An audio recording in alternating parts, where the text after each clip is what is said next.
Welcome back, everybody, to the 13th episode of the Rebound.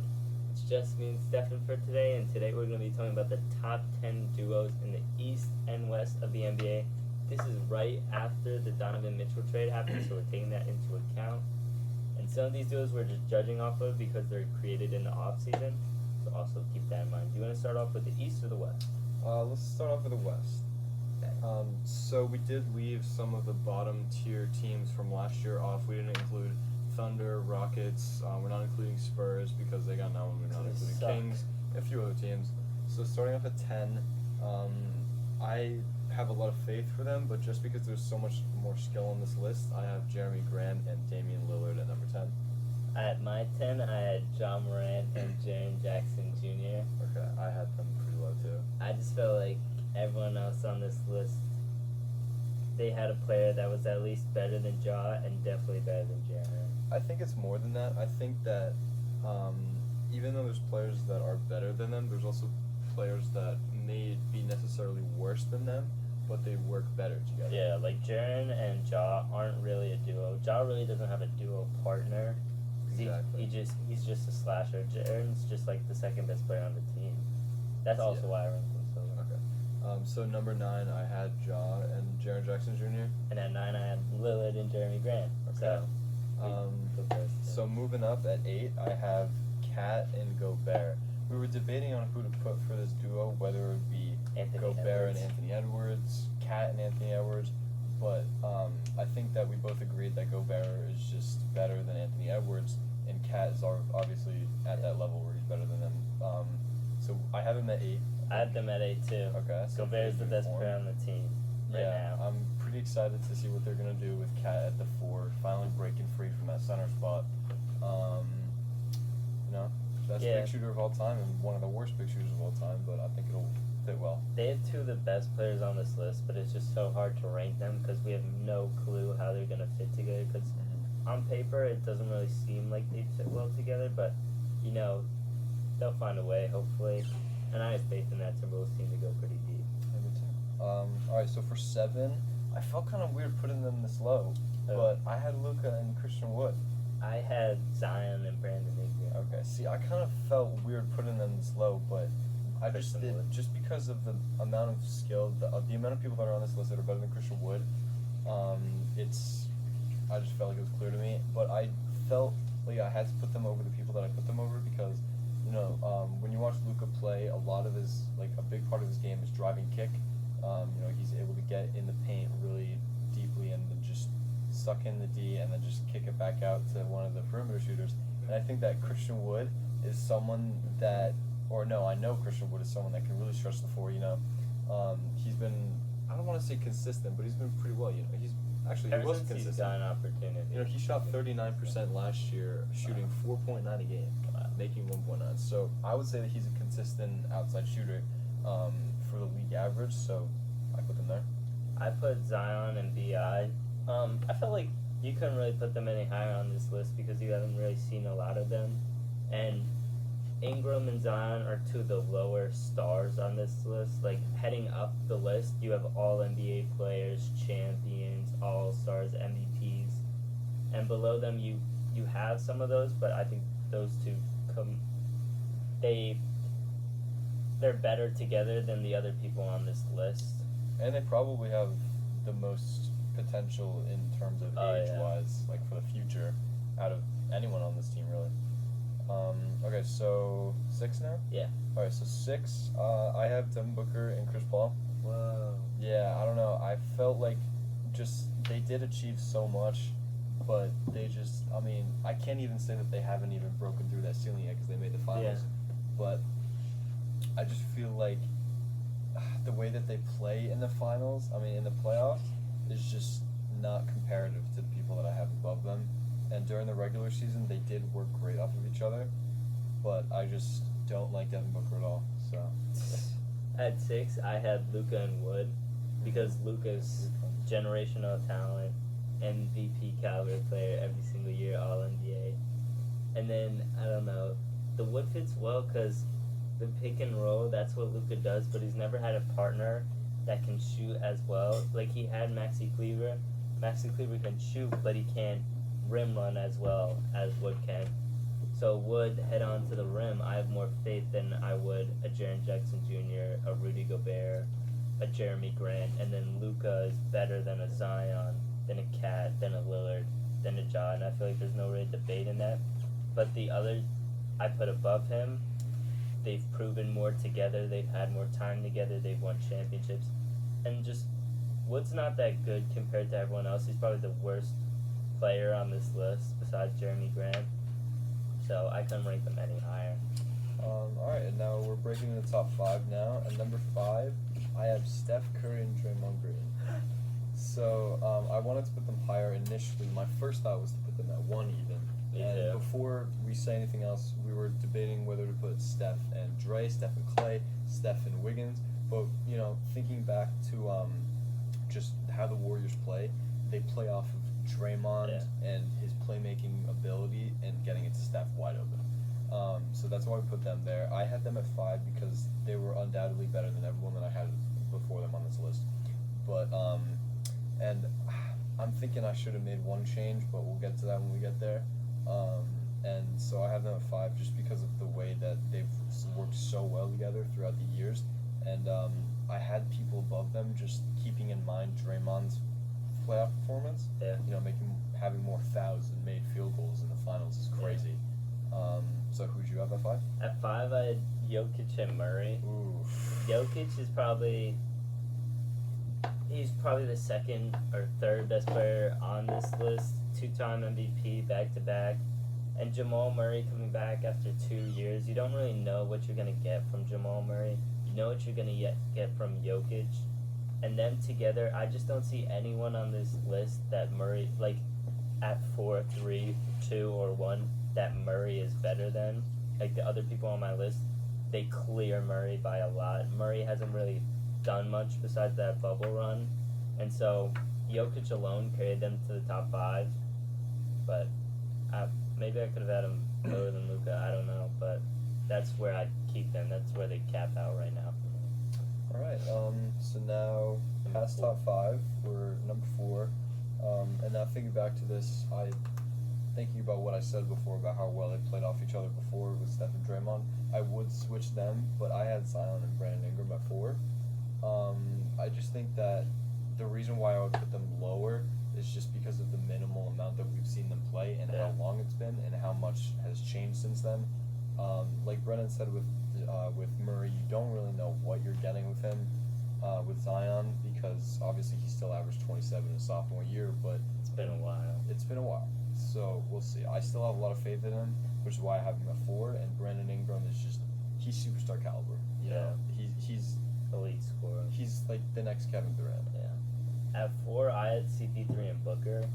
Even though I hate Booker and I hate the Suns, you can't deny what they've done together. Chris Paul, no matter who he plays with, if he's playing with Shea, if he's playing with DeAndre Jordan, if he's playing with Harden, he makes those players better and he makes them a top 10 duo. And he made Booker a top 4 duo. He brought him to the finals. He kind of brought that whole team there. And then when you're doubling off Devin Booker, CP3 will find that open man. When you're doubling CP3, Devin Booker will get a bucket. I felt like they complemented each other enough that To have them top 5. Yeah, to have them top 5 and to get them where they need to go. Alright, top 3. I'll start us off here with Anthony Davis and LeBron James in number 3. Yeah. You know, LeBron entering year 20. It's him and Udonis, man. That's it.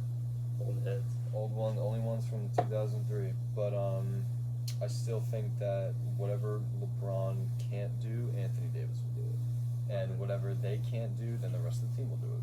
I know we're focusing on duos right now, but I still have a lot of Lakers. But I think that AD and Bron are the only duo on this list besides Steph and Draymond and maybe Book and CP3 that have proved that they can do it. They can do it. They did it in 2020, and you know, I think that that duo themselves, they have very little left to prove. Yeah. At 3, I had Steph and Draymond. They're the one on this list that's been, or on either side, that's had the most time together.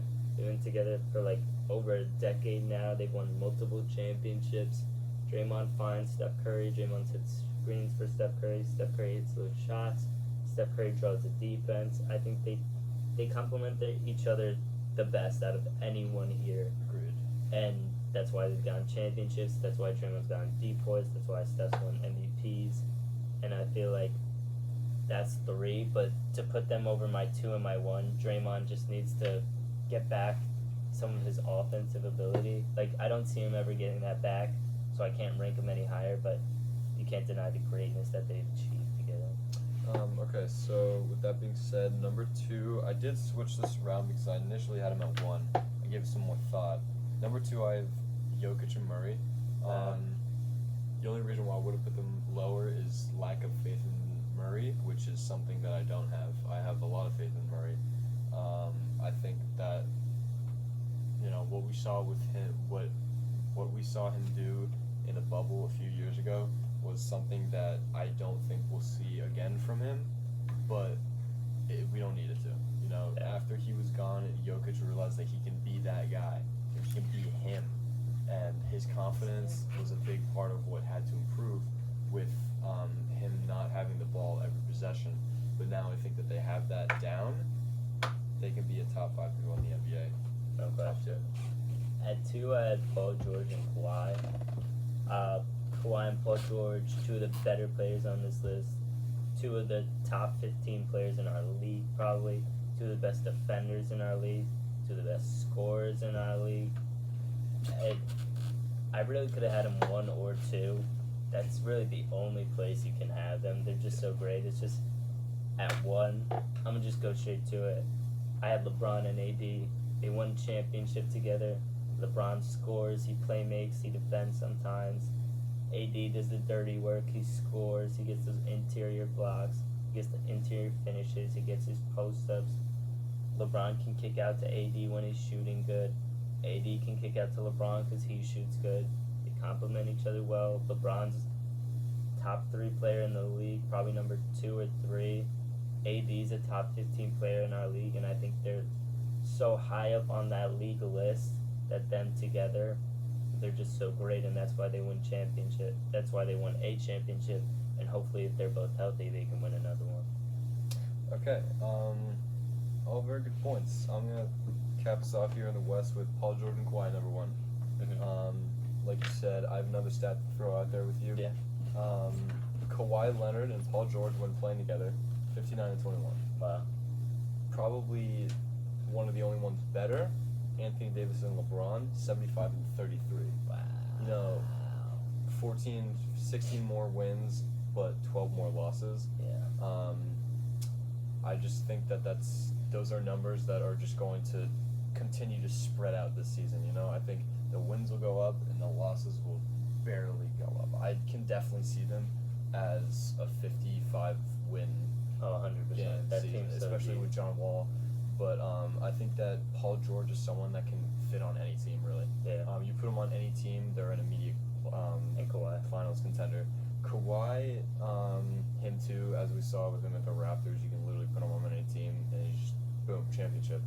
So, yeah, we have a lot of faith in them. All right, you want to Alright, so kicking off over East? to the East, I have my least favorite player, and then one of my favorite players, I have Pascal and Fred VanVleet.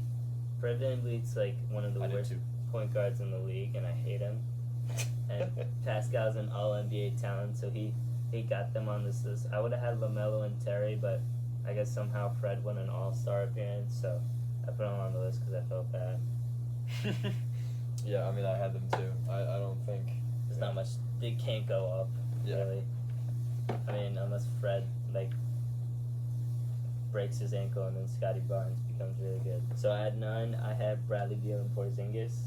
Bradley Beal's a 30-point per game scorer when he's healthy. If not, if he has a torn ACL, he's probably averaging like 25 points per game. And Porzingis is like 20 and 12, shooter. Beal can kick out to him. He can roll for him.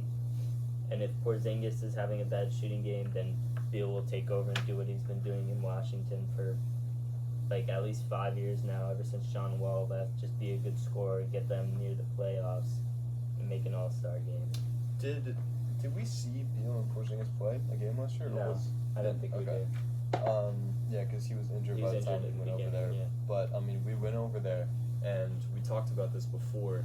How Porzingis had an increase in almost every single one of his numbers, going from the Mavs, who were already a pretty bad team with literally just Luka there, and he went to an arguably worse team. Well, it was worse because Yeah. Kuzma was Oh, the yeah. best on that team at that point when Beal was injured. But seeing that increase in numbers, I'm very curious to see what Bradley Beal can do with him. So you wanna? That was your 9 too? Yeah. So that was my 9. Okay. You got 8. Yeah, at 8, I had Darius Garland and Donovan Mitchell. That's pretty low. Just because we haven't seen them together, first off, and then second off, your backcourt is a 6'1" Darius Garland and a 6'1" Donovan Mitchell. I feel like they'll score 60 points a game. They'll give up 65 sometimes. Because Donovan can be a good defender when he wants to be. Darius Garland, he doesn't have much of the tools to be a good defender. But I don't know. Also, the people on this list we've seen together, besides one of them, and one of them I have the player being better than both Darius Garland and Donovan Mitchell. So that's why I had him at 8. You could move him up to maybe 6, but that's where I had them because of the lack of defense. I mean, I had them at 6, but for my 8, I had Trey and DeJounte. I wanted to put them higher. I really did. When they played together in the Pro-Am, I saw a lot of chemistry there, so they've definitely been working out together, spending a lot of time with each other in this offseason, and that's something that's really important. I think that if this trade happened closer to the NBA season, I don't know, maybe it wouldn't have been such a good duo, but I think that this, like, putting these two together, a horrible defensive guard and a triple-double threat every night, who's also one of the best defenders in the league, I think that matches really well. It's match made in heaven. That's why I had them at 7. I just think Trey is better than Mitchell or Darius Garland, and then DeJounte Murray's defense helping out Trae Young's defense. Their defense as a duo is better than Darius and Mitchell's. I'm interested to see how they play with switches this year. Yeah, I feel like everyone will just target Trae Young on the defense, but if you have DeJounte over there, his defensive mind, his help IQ, I think that they'll be a high-ranking team in the East because they're built for the regular season, and hopefully they have a playoff run like they did against the Knicks. But I couldn't put them any higher just because we saw the chemistry, but I don't know how 2 ball-dominant point guards is going to work out. But what do you think their ceiling is? I think their ceiling is a 3 seed. A 3 seed? A 3 seed. What about playoffs-wise? Playoff-wise, I could see Eastern Conference Finals. I could totally see Eastern. If Clint Capella is Clint Capella, Double every night. I could see them going to the finals because I think Clint Capella is a really good defender on Giannis whenever they match up. And Trae Young, as an offense, will torch. DeJounte Murray would be able to guard a Middleton or a Kyrie or a Harden or a Brown, someone of that nature. And then you got DeAndre Hunter, who's 6'10", great defender. John Collins. You got options on that team. You got defenders on that team. You got youth on that team. You have experience on that team. I think if everything goes right for that team, that's a finals team. All right. What number are we on now? We're on 6. Oh, 6. Okay. I didn't say my 7. Oh, you didn't? I did not. My 7, I had Jimmy Butler and Bam. That's ludicrous. It's not ludicrous. Everybody else on this list has done more than they have. They made the finals. They went to the finals. All right, so did everybody else here, except for 1, and 2, and 3. No, except for 2. Oh, except for 3. Anyway, I just feel like when I see these two together, I don't see them. I feel like I put them here because they're on the same team, and they're good. You don't see them as a duo? I don't see them as a duo, really. I feel like they're. I don't know. I feel like I just put them here like I put Jaren Jackson Jr. and Ja. I know that they complement each other, but I think that the lack of offense that both of them have is something that puts them below everyone else here. Okay. Who was your 6? I had Darius and Spider here. I'm really excited to see what they can do. I really don't think defense is going to be that much of a problem. Because of the back line? I really do, yeah, because of the back line. You know, even Isaac Okoro is someone that you can play at the 3, Yeah. but he will lock on to anyone. I mean, I've seen him guarding LeBron before, and he's done an amazing job. At only 6'4", really, but I think he's a dog that will complement them well. But duo-wise, I think that offensively, that's probably a top 5 duo in the NBA. Oh, I yeah. put them at 6 just because of their lack of defense, but like you always say, Donovan Mitchell can do much better on defense as we see. So, whatever. Yeah, because what Donovan Mitchell does in scoring, Darius Garland is as good in playmaking. He's an elite playmaker. Right. So And he'll just improve with a teammate like that. So who's your 5 then? At 5 or 6, right? 6? Oh, you didn't say your 6. Alright, go 6. No, at 6 I had Zach LaVine and DeRozan. Besides Mitchell and Darius Garland and Porzingis, they're the least unproven. They haven't really done much except lose in the playoffs. They haven't really had time together either. And I don't think Zach compliments DeRozan like at all, or vice versa. They complement each other because DeRozan's a poor defender, Zach's a poor defender.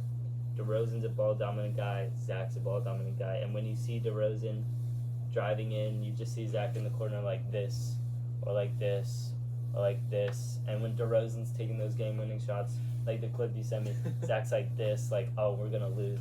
I feel like he doesn't really care about the team's success as much as he should. I feel like he wants his own success, and I feel like as the seasons progress, he'll realize that team success is more important. But for right now, that's what I have them as a duo, because I don't really see them as a duo like you said. Well, I think you're so wrong. Yeah. So I had them at 5 too. I had Zach and DeMar 5, but they were the best duo in the NBA for a few months. You know why? Why? They were the highest scoring duo in the entire league. Highest points giving up probably too. Doesn't matter. They made the playoffs, Brennan. You know, they're the best score. They're the highest scoring duo in the league. True, they are 2 of the worst defenders in the league, so they're kind of like a Darius and Spido, where you would put them lower because of the lack of defense. But I think that all the scouts were wrong. I think that they do complement each other pretty well. And I think that you're wrong about Zach wanting his own success, because if he wanted that, he wouldn't have resigned. You know, he would have broken off, and he couldn't have been happier, I think, with DeMar, because that was the first time he was on a good team. It was the first time he made the playoffs. It was the first time he was on a team with another All-Star that would carry them to the playoffs. And so I think that if they had any other player there, that they could have fit well with DeMar, because DeMar's that kind of guy, you know? He's averaged solid numbers on every team that he's been on. So has Zach. And so I think that I have him at 5, but for different reasons that you did. I had him at 6 actually. At Oh, you 5 did? I had Tatum and Brown. Ooh, okay. I love them as a duo. They've been together the whole time. They've been growing the whole time, both becoming scorers, both becoming good defenders. I love it. I just think the people I had above them were just, I don't know, I like the players above them better than Tatum and better than Brown on the defensive side of the ball, or in some cases the offensive side of the ball, and then team success as well. They're a really good duo though. Yeah, they are, and they have been for years. You know, I think that it was really. I was looking at the stats of Jaylen Brown and Jason Tatum the other day. I think that they are probably the most, besides maybe Giannis and Chris Middleton. I think that they are probably the Most successful. most. Not even that. The most like chemistry with each other. Because they both developed at like the same time. Yeah, you know, they they both developed when together. Kyrie made that when Kyrie left the Celtics, they both made a huge jump in their game, and so I think that like seeing that together is like amazing to me. Like how they both, because like every other duo here, they were made. There's no Yeah. single other duo here that was just there with each other from the start, except for Giannis and Chris Middleton. Middleton wasn't even there from the start. But he's been there for like almost 10 years, Yeah. which is why I'm putting him there. But so I had them at 4. So Tatum and Brown. yeah, I had them at 4. So who'd you have at 4? At 4 I had Butler and Bam. Okay. I think besides Giannis and Middleton, they've had the most success. I guess Tatum and Brown also went to the finals, but Butler and Bam gone to the finals, and they've just been pushing finals contender every single year that Jimmy Butler was there. I didn't see Tatum and Brown even as a finals contender this year, to be honest. until Chris Middleton got hurt. So I see them more as a finals contender than Tatum and Brown. I think Bam's a better defender than Tatum or Brown. I think Butler's a better defender than Tatum or Brown. Butler's offense takes its dips because he really takes a backseat during the regular season. His shooting's not that good during the regular season. But Bam's an ideal partner for the pick and roll, the interior defense, and sometimes stretching out to the perimeter when there's a bigger guy that Butler maybe sometimes can't guard, which rarely ever happens. But he's able to guard a Giannis type while Butler can guard a Middleton type. And I think their defensive impact is higher than any other duo's defensive impact, and that's why I had them higher, because defense wins championships. Alright, so pick. Yeah, free. I have Harden and Embiid. Me too. Okay, so I think that's pretty solid. They would be top 5 at least. Oh, yeah. Harden, one of the most offensively talented players of all time. Embiid, I literally just see him as a 7-foot Harden. Yeah. That's how Yeah. I see him. You know, Step obviously back, Embiid free has throw line. that. He has a little bit more defense than Harden, but he's still not like one of the best. You know, like Yeah. Harden, I wouldn't describe him as a bad defender. He's not a anymore. slouch on defense. I would describe them as the exact same thing. Offensive superstars, and they're not the worst defenders. Yeah. Because Embiid, you know, he has to be a good defender. You know, he's like 7 foot and he's like massive. He has to be a good defender. So he has that, and that's the same as Harden. You know, Yeah. he's a big guard. He's like Lou Dort. So like, I have them at top 3. You know, I think that they can do a lot this year if they had just more time together to get them right. They could have done like a lot better in the playoffs. Their defensive potential and their offensive potential is probably like up Way here on this list. And yeah, you can't really rank them. I mean, maybe you could put them at 2, but it would be hard to put them at 2, and it would be impossible to rank them lower, I think, with an MVP caliber like Joel and an MVP like Harden. Alright. So at 2, did you have KD and Kyrie? I did, yeah. Yeah, I mean, because KD, he's that guy. Kyrie's that guy. He's super clutch. Yeah. And then at 1, Giannis and Middleton. Giannis and Chris, yeah. I mean, they're also another duo here that really doesn't have much to prove. Yeah. They, you know, the only thing that could have stopped them in the championship run that they had was Kevin Durant's big toe. Yeah. I think that they're better than every other duo on this list. Giannis is the best player in the world. I really think that they're going to be dominant for years. I can't see either of them leaving for a long time, Oh, no. actually. And if they keep that core of them and Drew Holiday, and just build around that, even when people like Brook Lopez or Lopez starts to get like really old, you know, I think that they have a lot to build around there. To be honest, I see them as the second best duo in the league. Even with Behind, LeBron and AD. okay. Even with Middleton not being as good as Paul George, I see Giannis being above Kawhi and above Paul George by a lot. That Middleton makes up for it with his defensive ability and his scoring ability and Giannis's overall generational talent. I could even see him at 1, to be honest, sometimes. Good bit, to be honest. To be honest, he's so just Alright, so a bit of a long video, but that'll cap off our top 10 duos for the East and the West. This was the Rebound, and thank you for watching.